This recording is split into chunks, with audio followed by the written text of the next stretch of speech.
शिव जी के बहुत ही अधिक रहस्य हैं। इनकी जितनी भी बातों पर अध्ययन किया जाए या चर्चा किया जाए तो एक से एक रहस्य जो हैं वो ज्ञान के रूप में उभर के आते हैं।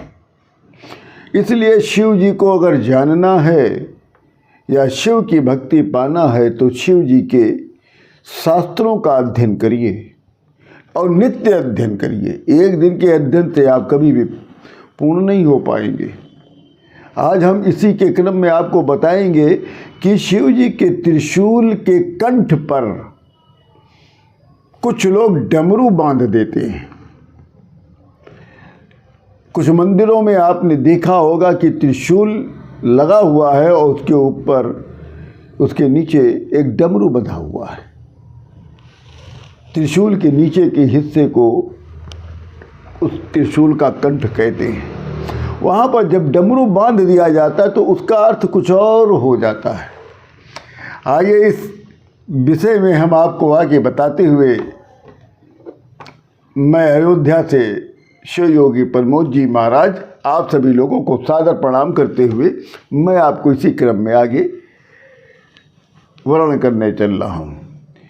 त्रिशूल के कंठ पर डमरू अर्थात इसका वास्तविक स्वरूप प्रतीक चिन्ह ब्रह्मांड की मूल ऊर्जा संरचना को व्यक्त करना। जब शिव जी के त्रिशूल के कंठ पर डमरू बांध दिया जाता है तब उसका वास्तविक स्वरूप प्रकट हो जाता है। उस शिव जी का प्रतीक चिन्ह वास्तविक स्वरूप में आ जाता है। ब्रह्मांड की जो मूल ऊर्जा संरचना है वो इसको व्यक्त करने लगता है। तो उस समय जब डमरू बांध दिया जाता है त्रिशूल पर तो उसके जो त्रिशूल के जो तीन फल है जो तीन निकले रहते हैं शूल टाइप के वो उनका अर्थ होता है। मतलब ये कहिए कि त्रिशूल के तीनों फलों का उस समय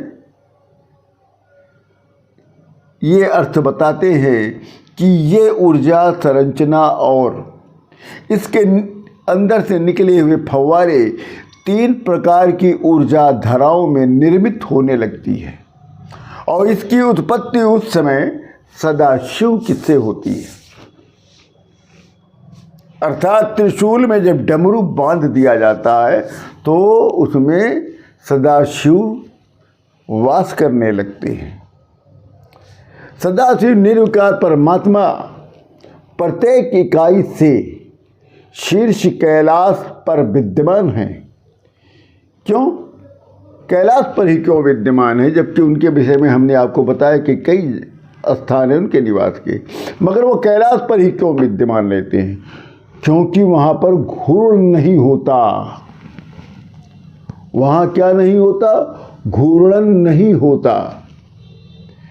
और उस समय उनकी जो जटाएं हैं वो सहस्रार चक्र कहलाती हैं जिनमें असंख्य धाराएं नीचे की ओर मुड़कर प्रवाहित होने लगती हैं और इसके मध्य में जो ऊर्जा बिंदु उत्पन्न होता है वो सदाशिव की प्रथम शक्ति पार्वती जी का वास है और इसके मध्य में जो शून्य घूर्णन रिक्त है वो बिंदु में बिंदु रूप सदाशिव विद्यमान रहते हैं।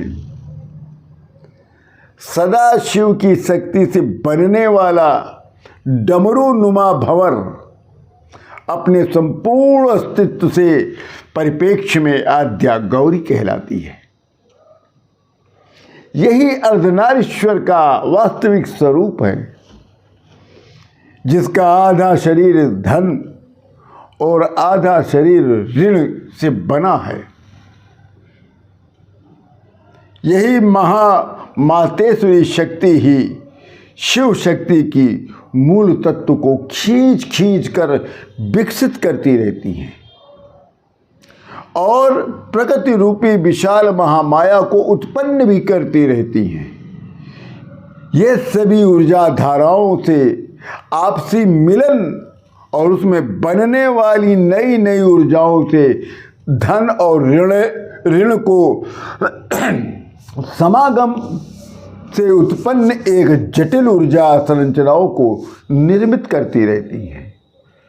वैज्ञानिक भाषा में अगर इसको समझा जाए तो ये ब्रह्मांड की वो ऊर्जा संरचना का विज्ञान है, उस व्यवस्था का वास्तविक नाम विज्ञान है जो ब्रह्मांड की क्रियाशीलता को नियंत्रण करता है। यही सूक्ष्मतम परमाणु विज्ञान है। शिव जी के अच्छे अच्छे कथाओं को सुनने के लिए आप हमसे हमारे चैनल को आप सब्सक्राइब करें और लाइक करें हर वीडियो को, मगर लाइक करते नहीं आप लोग। इसी के साथ राम राम।